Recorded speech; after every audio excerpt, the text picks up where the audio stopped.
오늘 영상은 엠바이탈 아르기닌 젤리와 함께합니다.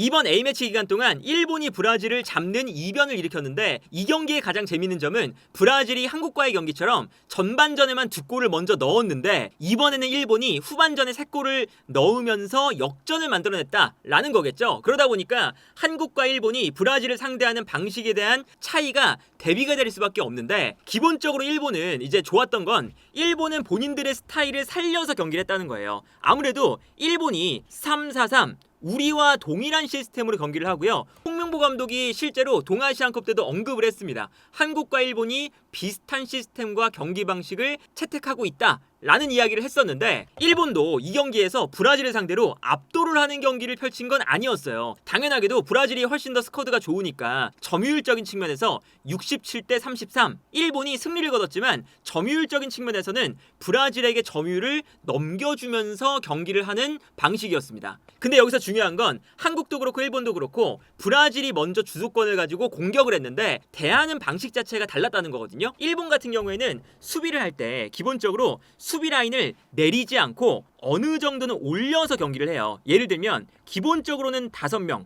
그리고 밑에 4명, 1명, 이렇게 5-4-1의 형태로 수비를 만들거든요. 우리가 브라질을 상대했을 때 5-4-1의 형태를 만든 것과 동일한 구조입니다. 근데 이 구조를 어디에 배치시키느냐가 중요한 건데, 일본 같은 경우에는 수비 라인을 완전히 내리지 않고 라인을 끌어올려요. 끌어올리면서 5-4-1의 수비 형태지만, 이 5-4-1의 수비 형태가 미드 블록에 가 있습니다. 그래서 우리가 보통 수비를 할 때 경기장을 3등분해서 하이 블록, 미드 블록, 로우 블록 이렇게 3군데로 나누는데, 일본 같은 경우에는 미드 블록에서 수비 라인을 만들고 기다린다는 거예요. 그리고 이 기다릴 때 중요한 포인트는 크게 2가지가 있는데, 첫 번째는 수비 라인을 순간적으로 올리면서 미드필더 라인과의 간격을 좁히게 됩니다. 그러면 아무리 브라질 선수들이 워낙에 기술이 좋은 선수들이 많아도 이 좁은 라인 사이에서 애니키, 파케타, 마르티넬리, 비니시우스 이 4명의 선수가 일본의 수비 라인과 미드필더 라인에 갇힌다는 거죠. 그러다 보니까 일본 같은 경우에는 하이라인을 유지하면서 밀고 올라가는 수비를 하게 되고요.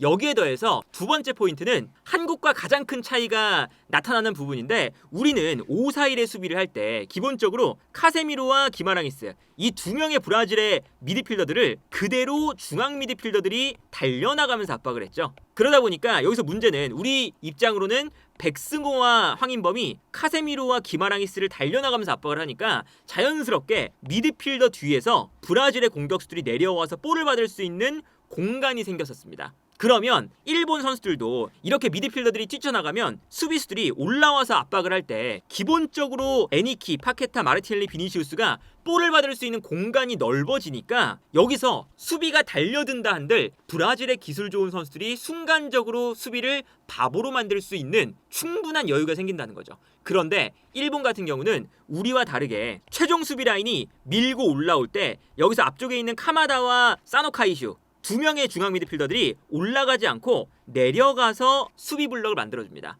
간격을 올라오는 걸 예상해서 기본적으로 자리를 지키고 있다는 거죠. 그렇다면 기마랑이스와 카세미르는 누가 압박하느냐? 최전방에 있는 우에다가 왼쪽과 오른쪽을 오가면서 방해를 해주거나, 아니면 미나미노나 쿠보가 가운데로 들어와서 압박을 해주는, 그래서 절대 카마다와 사노카이슈 2명의 중앙 미드필더는 뛰쳐나가지 않는 방식으로 수비를 해요. 예를 들어서 이런 장면인데요. 이 장면을 보면 한국이 브라질을 상대할 때는 브라질의 카세미로와 기마랑이스 이 2명의 선수를 뒤쪽에 있는 황인범과 백승호가 달려나오면서 압박을 하거든요. 대신에 앞쪽에 있는 이재성, 손흥민, 이강인 이 앞쪽에 있는 3톱도 브라질의 수비 라인을 압박을 하러 달려나가고 있어요. 미드필더들이 올라와서 이제 압박을 하게 되는 거죠. 근데 여기서 보면 황인범 선수가 카세미르를 압박하기 위해서 올라왔기 때문에 뒤에 공간이 생깁니다. 그러면 당연히 브라질의 공격수 한 명이 이 공간으로 내려올 수가 있는 거잖아요. 그래서 뒤쪽으로 패스가 넘어갔을 때 순간적으로 비니시우스가 내려와서 이 공간에서 볼을 잡습니다.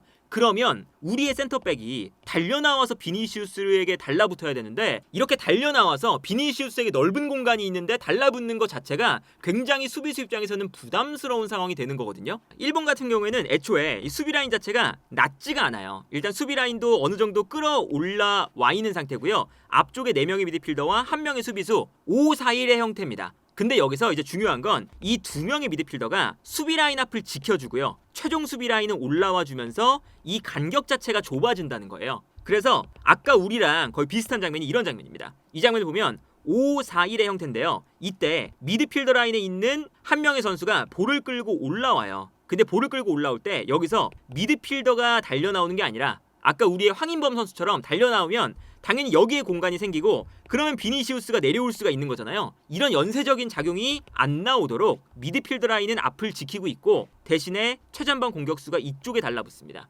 그러면 최전방 공격수가 중원 라인에 달라붙어 주니까 카세미루가 볼을 잡을 때 달라붙어 주거든요. 그러니까 카세미루가 볼을 잡는 상황에서 아까 우리는 황인범이 튀어나왔지만 일본은 두 명의 중앙 미드필더 카마다와 사노카이슈가 내려가서 수비 라인 앞을 지키고 있다는 거예요. 그러면 최후방에 있는 5명의 수비수가 수비 라인이 낮지 않으니까 밀고 올라올 때 간격이 좁아지면서 이 간격 안에서 브라질이 패스를 넣어줘도 이 공간 안에서 압박을 하기가 쉬워진다는 거죠. 그래서 여기서 공격수가 미드필더들을 압박해주는 게 일본의 가장 큰 특징이었고 그러다 보니까 이제 어떤 장면이 나오냐면 일본이 기본적으로 수비 라인 5명이 있는데 분명히 마르티넬리라던가 앞쪽에서 이제 브라질의 공격수들이 달려나갈 수 있는 이런 상황임에도 불구하고 수비 라인은 올라오고 있어요. 그러다 보니까 여기서 이제 어떤 모습이 나오냐면 파케타가 수비 블럭 밖에서 볼을 잡습니다. 그리고 이제 패스를 공급을 해주잖아요. 공급을 해줄 때 이 라인 사이로 공급을 해주는 순간 일본의 수비는 밀고 올라오는 거죠.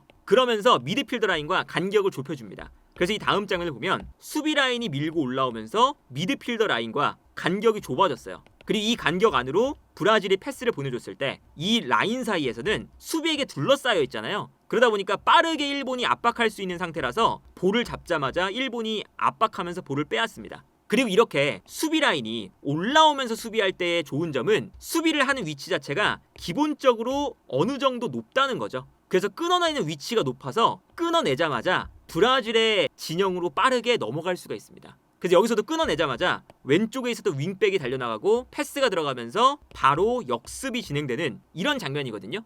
그리고 이제 윙백에 배치되는 선수도 실제로 그래서 오른쪽에 도안 리츠, 왼쪽에 나카무라 케이토 윙어들이 배치가 돼요. 원래 주전 멤버는 뭐 오른쪽에 이토주냐, 왼쪽에 미토마, 공격수들이 이제 오른쪽 왼쪽에 배치가 되는 거거든요. 그만큼 일본은 끊어낸 이후에 빠르게 역습을 넘어가기 위해서 라인을 높여서 수비를 하고 그리고 수비를 한 다음에 좌우 윙백들의 공격수를 배치해서 달려나가게끔 만든다는 거죠. 근데 이제 우리 같은 경우에는 수비를 할 때 보면 너무 수비 라인이 낮을 때가 많았어요. 이 장면도 우리가 분명히 수비 숫자가 많은 상황인데 수비 라인이 낮다 보니까 이제 어떤 문제가 발생하느냐, 수비 라인이 낮으면 브라질 입장에서는 볼을 끌고 올라올 수 있는 위치가 높아집니다. 그럼 브라질이 여기에서 이제 패스를 공급을 했을 때 기본적으로는 패스 한 번에 위험 지역으로 볼을 보낼 수가 있다는 거예요. 그러니까 아까 일본 같은 경우에는 라인을 밀고 올라오니까 패스를 브라질이 줘도 위험 지역으로 패스가 안 갈 때가 많거든요. 근데 우리가 수비 라인이 낮아버리면 위험 지역으로 볼을 공급하는 횟수가 상대는 늘어난다는 거죠.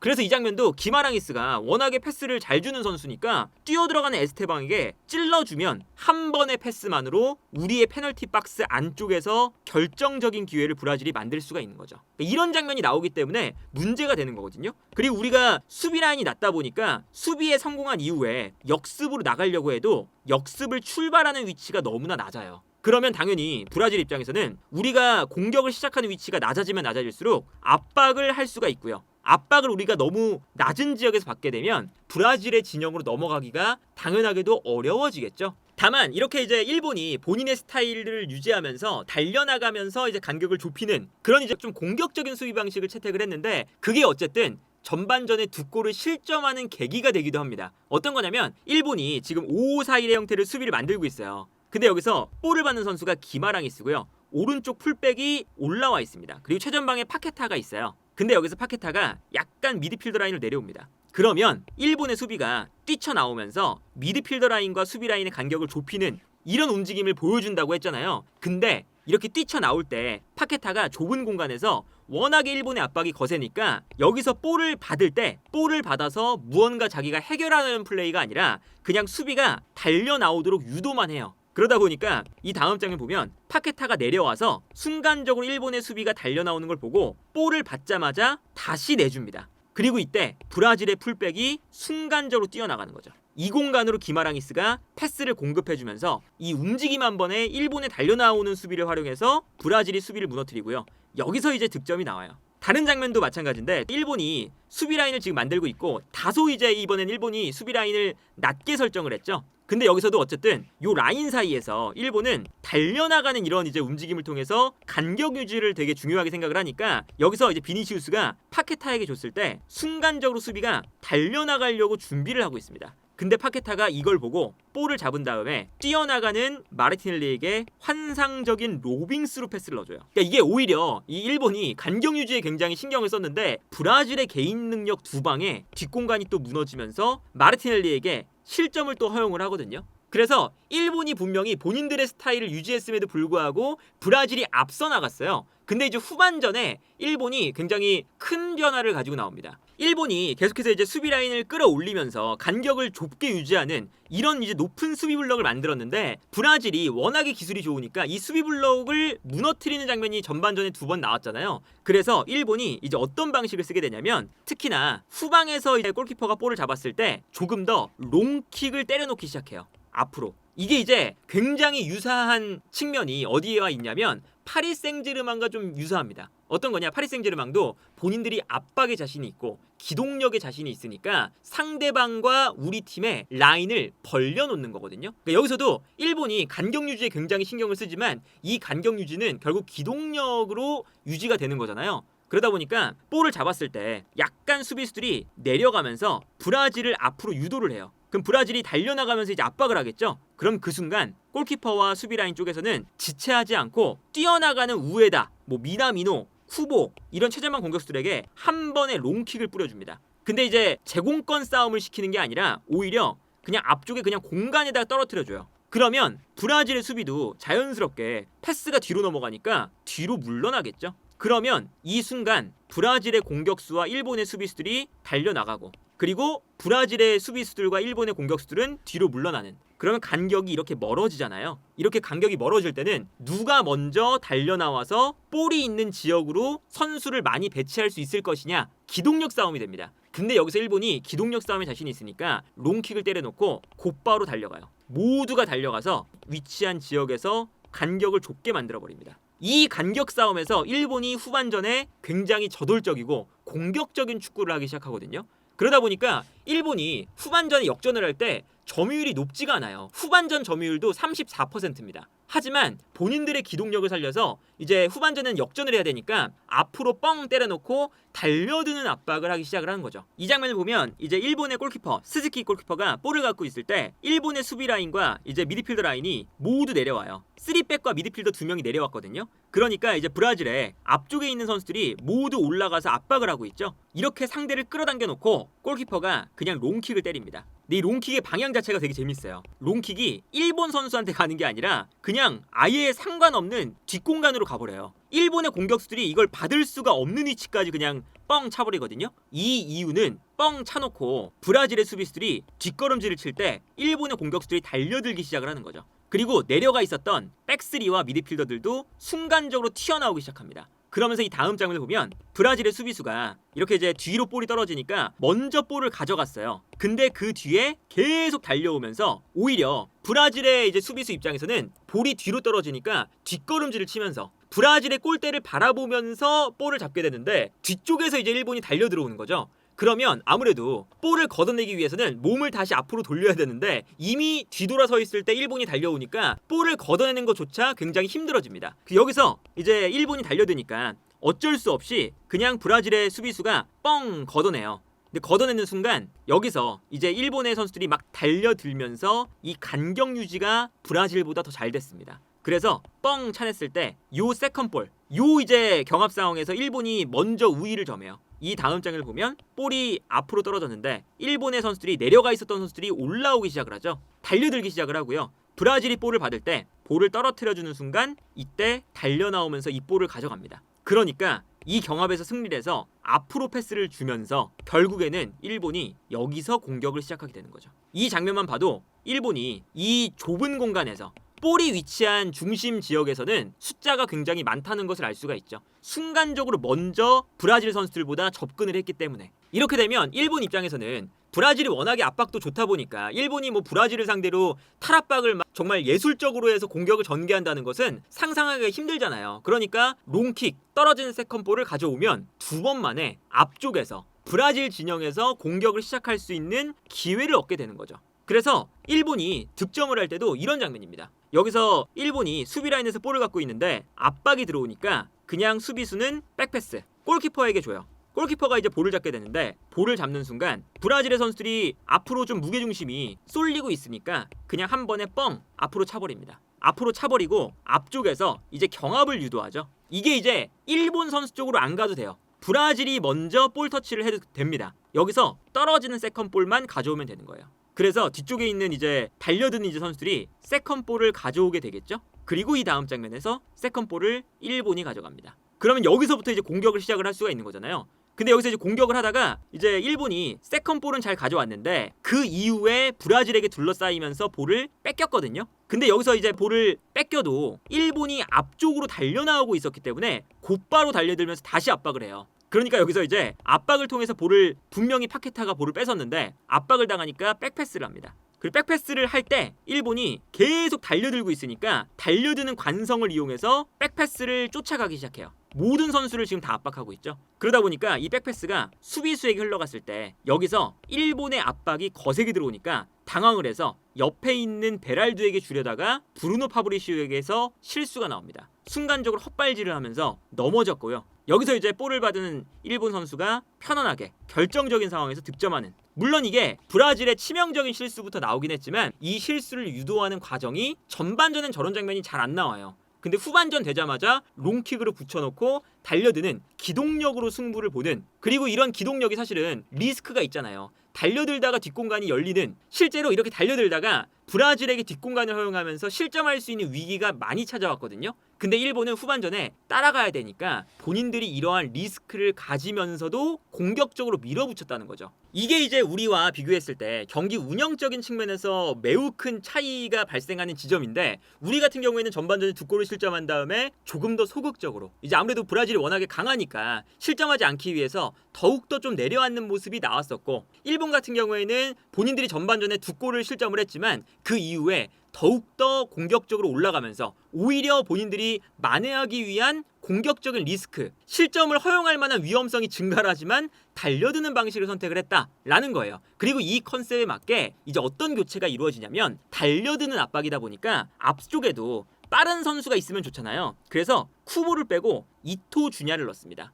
이 차이가 정말 결정적인 차이를 만들어내요. 쿠보 같은 경우에는 안쪽으로 접고 들어오는 선수고요. 왼발잡이, 이토 주냐는 오른발잡이에 스피드를 위주로 하는 선수라서 직선적으로 달려가는 선수입니다. 이 교체도 후반전 10분 만에 쿠보를 빼버리거든요. 그리고 쿠보 대신에 들어온 이토 주냐가 두 번째 골과 세 번째 골에 어시스트를 만들어내요. 이 뜻은 본인들의 스타일에 맞게 후반전의 교체도 굉장히 적절하게 이루어졌다는 거죠. 그래서 이제 어떻게 이토 주냐를 활용을 하냐면, 기본적으로 이제 공격 자체가 굉장히 직선적으로 바뀌었다고 말씀을 드렸는데, 그러다 보니까 나카무라 케이토, 미나미노, 우에다, 이토 주냐, 도안 리치가 모두 다 직선적으로 달려갑니다. 그리고 이때 아무래도 경기장을 좌우에서 도안 리치나 나카무라 케이토도 사실은 공격수에 가까워요. 그러다 보니까 경기장을 넓게 쓰면서 브라질을 측면으로 끌어냅니다. 그리고 이때 이 사이 공간으로 침투하는 역할인 건데, 이때 이토 주냐가 쿠보보다 빠르니까 이 침투가 굉장히 좋았다는 거예요. 이 장면을 보면, 이 장면도 이제 골키퍼가 볼을 잡을 때 브라질의 선수들이 올라와서 이제 압박 라인을 만들고 있잖아요. 달려 나오니까 처음에 이제 이스지키 골키퍼가 롱킥을 통해서 측면으로 일단 패스를 보냅니다. 경기장을 아까 넓게 쓴다고 말씀드렸죠. 그래서 측면으로 보내면서 왼쪽에 있는 나카무라 케이토 윙어에게 패스를 보내줘요. 그 볼을 받자마자 바로 미나미노에게 줍니다. 왼쪽에서. 그러면서 이제 미나미노가 볼을 잡고 돌아서는 순간 여기서 도안 리치, 교체로 투입된 이토 주냐, 우에다, 다시 나카무라 케이토 달려나가기 시작을 해요. 그리고 여기서 이제 미나미노가 볼을 잡아서 다시 백패스를 주고 본인도 뛰기 시작합니다. 그러면 여기서 볼을 잡아서 패스를 뿌려줄 때 하나, 둘, 셋, 넷, 5명 수많은 선수가 이제 직선적으로 달려가기 시작하거든요. 그러면서 왼쪽으로 패스를 보내주고 가운데로 왔다가 다시 오른쪽으로 경기장을 계속 뒤흔듭니다. 그러면서 오른쪽에 도안 리치 쪽으로 패스가 넘어가요. 도안 리치가 볼을 잡을 때 보면 브라질의 수비는 하나, 둘, 셋, 4명인데 달려나가는 일본의 공격수는 도안 리치, 이토 주냐, 우에다, 미나미노, 나카무라 케이토 5명이죠. 그러다 보니까 여기서 이제 어떤 문제가 생기냐? 도안 리치가 볼을 잡을 때 수비가 끌려 나갑니다. 그러면 수비가 순간적으로 끌려 나가는 순간 교체 투입된 이토주냐가 뛴다는 거죠. 그러면 이토주냐에게 패스. 그럼 이토주냐가 측면으로 달려나가면서 이걸 위해서 이제 쿠보 대신에 넣은 거예요. 오른발잡이니까 달려나가면서 이 관성을 이용해서 그냥 크로스를 올릴 수 있습니다. 바로바로. 그리고 이때 뛰어들어가는 선수가 하나, 둘, 세 명이에요. 근데 여기서는 이제 이 앞 공간이 순간적으로 위험해지니까 브라질의 수비가 뒷걸음질 때 앞으로 달려 들어오는 미나미노가 있고요. 이 미나미노 쪽으로 크로스가 올라가면서 결정적인 슈팅 찬스가 만들어지죠. 이런 것만 봐도 얼마나 이 일본이 직선적인 경기를 후반전에 했는지를 알 수가 있거든요. 그래서 득점이 나올 때 보시면 이 장면에서도 도안 리치가 측면 안쪽에 이제 이토주냐가 있습니다. 그리고 이제 측면에서 볼을 가지고 있는 상황인데 여기서 먼저 도안 리치에게 줘요. 아까랑 이제 비슷한 상황이 나오는데 도안 리치가 볼을 잡을 때 브라질의 측면 수비가 끌려 나오니까 또다시 이토주냐가 직선적으로 침투를 합니다. 아까랑 똑같죠? 그럼 이때 도안 리치가 한 번에 이 공간으로 뻥 차줘요. 그러면 이토주냐가 달려가기 시작을 하는 거죠. 공간으로. 그리고 이때 가장 끝에서 나카무라 케이토가 뛰고요. 우에다, 미나미노, 도안 리치가 이걸 보고 다시 가운데로 들어와요. 5명이 또 뜁니다. 정말 스피드한 공격이 전개가 되고요. 여기서 이제 또 이토주냐가 오른발로 크로스를 올릴 수가 있잖아요. 직선적으로. 이때 하나, 둘, 셋이 뛰는데 순간적으로 이제 브라질의 수비가 앞쪽 2명에게 쏠렸어요. 그러면 경기장 반대편에서 크로스가 올라오는 걸 나카무라 케이토가 편안하게 받을 수가 있는 거죠. 여기서 이제 슈팅이 브라질의 수비 맞고 들어가긴 했지만 이 브라질의 자책골이 나온 것도 결국에는 일본의 이런 직선적인 공격 그리고 특히나 이토주냐를 활용한 오른쪽 측면 라인을 밟고 뛰게 만드는 이 전술에서 득점이 나왔다. 그러니까 본인들이 하고 싶은 이 기동력에 기반한 축구를 일본은 했다는 거거든요. 역전골이 나올 때도 마찬가지예요. 굉장히 비슷한 장면 나옵니다. 일본이 과거와는 다르게 롱킥 뻥 때려요. 그리고 달려가는 선수 하나, 둘, 셋, 넷, 5명입니다. 근데 여기서 재밌는 게 이제 준비된 패턴이거든요. 도안 리치가 안으로 들어오고요. 이토주냐가 안쪽에 있다가 측면으로 돌아뜁니다. 이토주냐의 오른발 크로스 이거를 계속 이용하는 거잖아요. 그래서 뻥 때려놓고 앞쪽에서 이제 우에다가 제공권 싸움을 해요. 근데 그 순간 도안 리치가 안으로 들어오면서 수비를 끌고 들어오죠. 그러니까 측면에 공간이 났고 이때 오히려 안쪽에 있었던 이토주냐가 측면으로 빠집니다. 그리고 여기서 제공권 싸움 이후에 볼을 측면으로 떨어뜨려주는 것까지 성공을 했어요. 그러니까 측면에서 이토주냐가 볼을 잡고 뛰어갑니다. 여기서 이제 또 크로스 들어오는 거고요. 크로스가 들어왔을 때 이 크로스를 안쪽에서 일본의 이제 공격수들이 먼저 머리에 맞추면서 머리에 맞춘 볼이 브라질의 수비 못 맞고 골대에 맞고 나가요. 득점에 가까운 상황이었죠. 그리고 이 코너킥을 얻어서 일본이 바로 역전골을 만들어내는 데 성공을 하죠. 그러니까 이 과정 자체도 결국에는 일본이 후반전에 2골을 먼저 먹혔지만 공격적인 전술, 본인들의 스타일을 유지하면서 오히려 브라질이 먼저 볼을 가졌지만 우리가 준비한 공격적인 패턴으로 역전을 만들겠다라는 컨셉을 잘 들고 나왔던. 그러니까 이거는 이제 우리와 비교했을 때 우리가 아쉬웠던 건 이제 브라질이란 정말 초강팀을 상대로 했을 때 우리가 이긴다는 생각을 하기는 쉽지가 않잖아요. 그럼에도 불구하고 우리의 색깔이 어느 정도 통할 수 있을지 이런 거를 좀 실험을 했어야 되는 경기인데 우리는 그런 거를 좀 하지 못했고 일본은 2골을 먼저 먹혔지만 본인들의 그냥 평소의 색깔을 유지하면서 브라질을 상대로 역전까지 만들어냈다. 물론 이제 여기서 이제 짚고 넘어가야 되는 건 브라질이 이 경기에 우리와의 경기에는 1군으로 나왔어요. 이제 부상으로 빠져있는 뭐 알리송, 마르키뇨스, 하피냐 이 3명 빼고는 그냥 1군으로 나왔거든요. 근데 일본과의 경기에는 우리 경기에 나왔던 선수들 중에서 비니시우스, 기마랑이스, 카세미루 딱 3명 빼고 다 2군급 선수가 나왔어요. 그래서 물론 이제 우리와 경기를 할 때보다 일본과 경기를 할 때 스쿼드가 당연히 약해져 있는 상태이기도 했었고요. 그리고 이제 분명히 일본이 좋은 모습과 자세로 역전을 만들어내긴 했지만 일본은 또 우리가 이겼었던 최근에 파라과이나 미국 이런 팀들에게 오히려 승리를 못 거뒀어요. 그러니까 약간 일본의 스타일 자체가 요즘에 브라질 잡고 독일 잡고 뭐 스페인 잡고 약간 요런 이제 컨셉을 잘 유지하는 이유가 오히려 상대가 달려나오는 상대가 볼을 점유하는 본인들보다 강팀일 때 공격적인 컨셉을 어느 정도 유지를 하니까 역으로 카운터를 먹이면서 강한 팀들에게 일격을 가할 때가 많아요. 근데 오히려 이렇게 이제 비슷한 급의 팀들 혹은 본인들보다 아래급의 팀을 만났을 때 상대가 밀집 수비를 해버리면 일본이 헤매는 경우가 또 많죠. 그래서 이게 뭐 절대적으로 우리보다 일본이 현 상황에서 더욱더 성적을 잘 낼 것이다. 혹은 지금 상황에서 일본이 우리보다 엄청난 초강팀이다. 이렇게 볼 수는 없습니다. 최근에 이제 이런 경기 성적만 봐도 일본은 분명히 강강약약의 모습을 보여주고 있거든요. 근데 이제 여기서 중요한 건 일본이 장기적으로 봤을 때 본인들의 색채를 꾸준하게 유지를 하고 어떤 팀을 만나든 본인들의 색깔이 나온다는 거, 이런 것만 보면 시스템적으로, 그리고 이제 축구 철학을 일관적으로 유지하면서 분명히 좋은 방향성을 가지면서 나가는 건 우리와 일본이 분명한 차이를 보이고 있다. 그것이 이제 브라질을 상대하는 자세와 브라질을 상대했을 때의 이런 경기력과 결과로 나타났던 그런 경기가 아니었나 싶습니다.